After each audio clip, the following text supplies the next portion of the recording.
कहानी की स्टार्टिंग में हमें टेरेस्कोन फ्रांस 1956 दिखाया जाता है, जहाँ पर चर्च में रखा एक पात्र में पवित्र पानी जलकर भाप बन जाता है। तभी वहाँ एक भयानक डायनामिक एंटिटी प्रकट होती है। वो एंटिटी और कोई नहीं बल्कि वो शैतानी नन होती है जो अभी तक खत्म नहीं हुई थी, और वो नन तभी उस फादर को उठाकर जलाकर पूरी तरह से मार देती है। ऐसा वो नन किसी खास मकसद से कर रही थी, जो मैं स्टोरी में आपको आगे बताऊंगा। तभी सीन शिफ्ट होता है सिस्टर आयरीन की तरफ, जो कि किसी चर्च में अपने साधारण जीवन को व्यतीत कर रही थी। उस चर्च में सिस्टर आयरीन की बहुत ही अच्छी फ्रेंड होती है जिसका नाम होता है sister Debra. Sister Debra sister Irene को बताती है कि वो कभी भी चर्च में नहीं आना चाहती थी, पर उनके फादर की जिद थी कि वो गॉड की सेवा में अपना जीवन व्यतीत करे, इसलिए मजबूरी में सिस्टर डेबरा को चर्च में आना ही पड़ा। इधर सीन शिफ्ट होता है फ्रेंची की तरफ, जो कि एक बोर्डिंग स्कूल में एक चपड़ासी का काम करता है। उस स्कूल में एक टीचर और उसकी बेटी जिसका नाम सोफिया है, फ्रेंची की बहुत ही अच्छी फ्रेंड होती है। इसके बाद सीन शिफ्ट होता है उस स्कूल की प्रिंसिपल की तरफ, जो कि चिल्लाते हुए आती है और फ्रेंची से उसके रूम के कॉकरोच साफ करने के लिए कहती है। जब से उस प्रिंसिपल का बेटा रहस्यमयी तरीके से उस स्कूल के चैपल में मरा था, तब से वो प्रिंसिपल काफी खड़ूस बन जाती है। अब सीन शिफ्ट होता है सिस्टर आयरीन की तरफ, जहाँ पर रेगनोर फादर उन्हें बुलाते हैं।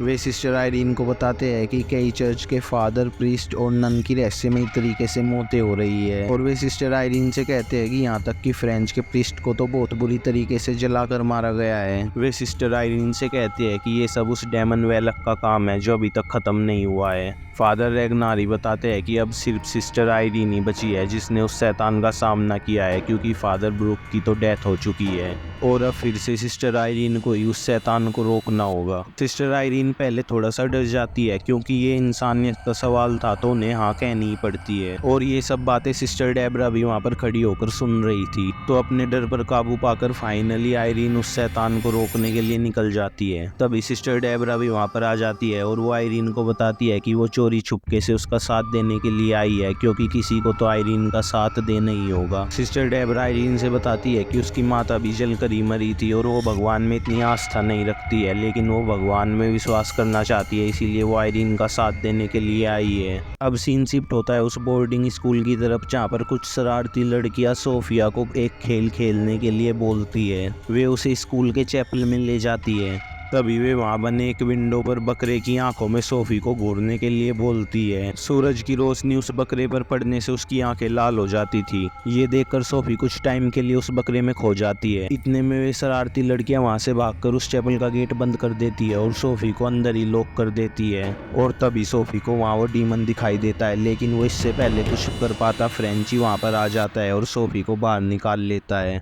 इसके बाद हमें सीन दिखाया जाता है जहाँ पर सिस्टर आयरीन और सिस्टर डेबरा उसी चर्च में पहुंच जाते हैं जहाँ पर उस नन ने उस प्रीस्ट को जलाकर मारा था। तब सिस्टर आयरीन अपने विजन से देखती है कि उस चर्च में एक बच्चा भी मौजूद था जब उस डीमन ने उस प्रीस्ट को जलाकर मारा था। तब सिस्टर आयरीन वहाँ पर एक नन से पूछती है कि उस बच्चे का क्या नाम है जो उस वक्त वहाँ पर मौजूद था, और वो उसे बताती है कि उस बच्चे का नाम जैक था, लेकिन उसकी माता उसे इस बारे में जिक्र करने के लिए मना करती है। फिर सिस्टर आयरीन और सिस्टर डेबरा उस बच्चे को ढूंढने के लिए निकल जाती है, और सिस्टर आयरीन को वो बच्चा एक गलियारे में फुटबॉल खेलता हुआ मिलता है। हालांकि वो बच्चा उस समय सिस्टर आयरीन को कुछ नहीं बताता है और वहां से भाग जाता है। सिस्टर आयरीन भी उस बच्चे का पीछा करने लगती है। तभी सिस्टर आयरीन उस बच्चे का पीछा करते हुए एक सुनसान गलियारे में आती है जहाँ दीवार पर कई सारी मैगजीन चिपकी हुई थी, और तभी अचानक से उन मैगजीन्स के पन्ने बहुत तेजी से पलटने लगते हैं और उस दीवार पर उस डीमन की आकृति बन जाती है। इससे पहले कि सिस्टर आयरीन कुछ सोच पाती, वो डीमन उसका गला पकड़ लेता है। तभी सिस्टर आयरीन को अजीब से विजन दिखने लगते हैं। सिस्टर आयरीन को अपने विजन में एक व्यक्ति एक नन की आंखें निकालता हुआ दिखाई देता है। उन आंखों को वो एक गोल लॉकेट में बंद कर देता है। तभी वहाँ पर सिस्टर डेबरा आ जाती है और आयरीन को बचा लेती है। अब सीन शिफ्ट होता है उस बोर्डिंग स्कूल की तरफ, जहाँ पर फ्रेंची उस चैपल के दरवाजे के पास खड़ा होकर कुछ बड़बड़ा रहा था। वहाँ की प्रिंसिपल आकर उसे टोकती है तो फ्रेंची प्रिंसिपल से कहता है कि उसे समझ नहीं आ रहा है उसे क्या हो रहा है। प्रिंसिपल फ्रेंची को उसे उसके रूम में जाने के लिए बोलती है और फ्रेंची चुपचाप अपने रूम में चला जाता है। तभी प्रिंसिपल को उस चैपल से अजीब सी आवाजें आती है और प्रिंसिपल उस चैपल के अंदर जाकर चेक करने लगती है। प्रिंसिपल को वहाँ पर उसके मरे हुए बेटे की आत्मा दिखाई देती है जो पूरी तरीके से उस वेलक के कंट्रोल में थी, और तभी अचानक से उसके बेटे की आत्मा उसके ऊपर हमला कर देती है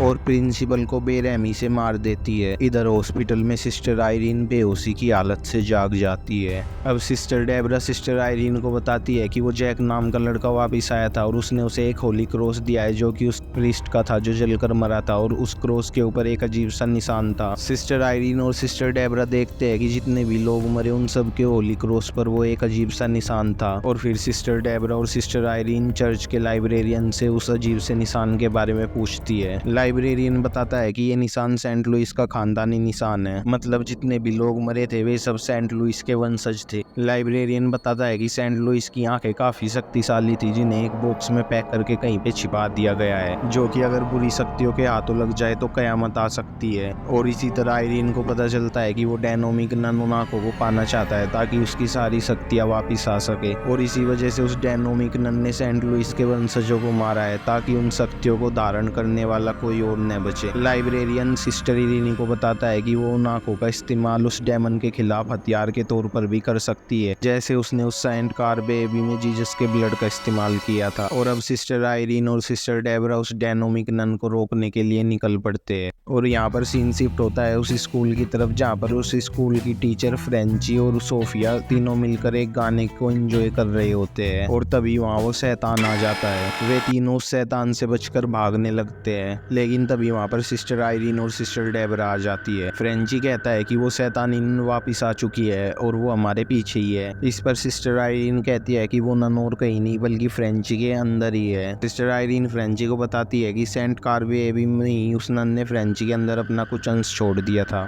फ्रेंची इस बात पर बिल्कुल भी यकीन नहीं करता, और तभी अचानक से फ्रेंची को कुछ होने लगता है और वो डायनोमिक नन फ्रेंची के अंदर आ जाती है। फिर वो डायनोमिक नन फ्रेंची की बॉडी को पोजेस कर उस चैपल की तरफ बढ़ता है जिसमें सेंट लुइस की आंखें गड़ी हुई है। सिस्टर आयरीन और सिस्टर डेबरा उस नन को रोकने की कोशिश करते हैं, पर वो एक ही पंच में उन दोनों को दूर फेंक देता है। फिर सिस्टर इरीनी अपने होली क्रॉस को लेकर कुछ मंत्रों को पढ़ने लगती है जिससे वो डीमन कमजोर हो जाता है, और मौके का फायदा उठाकर सिस्टर डेबरा फ्रेंची के सिर पर कुछ मार देती है जिससे वो वहीं पर बेहोश हो जाता है। और अब वे मिलकर फ्रेंची को एक जगह पर बांध देते हैं।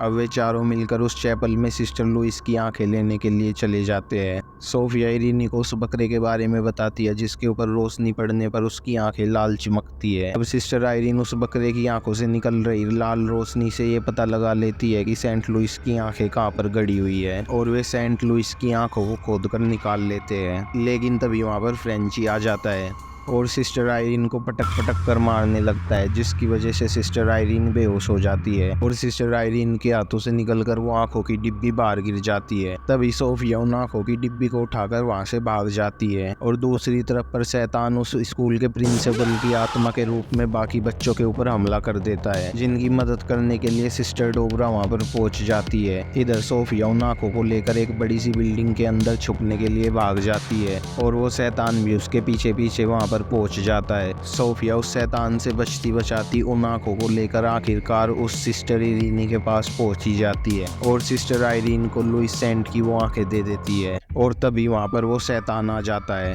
और तुरंत ही सिस्टर आयरीन उन आंखों की शक्तियों से उस शैतान को खत्म करने लगती है, और उन आंखों की शक्तियों का असर उस शैतान पर पड़ने लगता है। और तभी शैतान फ्रेंची की आवाज में कहता है कि सिस्टर मैं फ्रेंची हूँ और प्लीज रुक जाओ वरना मैं मर जाऊंगा, और तभी वो जमीन पर धड़ाम पड़ता है। वे सब सोचते हैं कि फ्रेंची मर चुका है, मगर ये तो उस डीमन की एक चाल थी, और मौका मिलते ही वो डीमन सिस्टर आयरीन से वो आंखें छीन लेता है, और अब सेंट लुइस की वे शक्तिशाली आंखें उस डीमन की आंखों की जगह आ जाती है, और उन आंखों को लेकर अब उस शैतानी नन की शक्तियां बहुत ही ज्यादा बढ़ जाती है, और वो शैतानी नन सिस्टर डेबरा को मारने के लिए उसके गले में चैन का फंदा लगा देती है। सिस्टर आयरीन उसे रोकने की कोशिश करती है, लेकिन तभी वो डायनोमिक नन सिस्टर आयरीन को हवा में उठा लेती है, और सिस्टर आयरीन को उसी तरह जलाकर मारने लगती है जैसे उसने फ्रांस में उस प्रीस्ट को मारा था। और फिर सिस्टर आयरीन को एक विजन दिखता है जिसमें उन्हें अपनी माँ दिखाई देती है जिनकी आंखें चमक रही थी, और फिर सिस्टर आयरीन की आंखें भी चमकने लगती है, यानी कि सिस्टर आयरीन भी सेंट लुइस के खानदान से थी और उनके अंदर तो खुद ही शक्ति थी। तभी वो आग अपने आप बुझ जाती है और और आयरीन नीचे गिर जाती है। डीमन के जलाने पर भी आयरीन नहीं जलती। ये देखकर डीमन को बहुत ही ज्यादा गुस्सा आ जाता है और वो आयरीन की तरफ कुछ चीजें फेंक कर मारता है, लेकिन सिस्टर डाबरा उसे बचा लेती है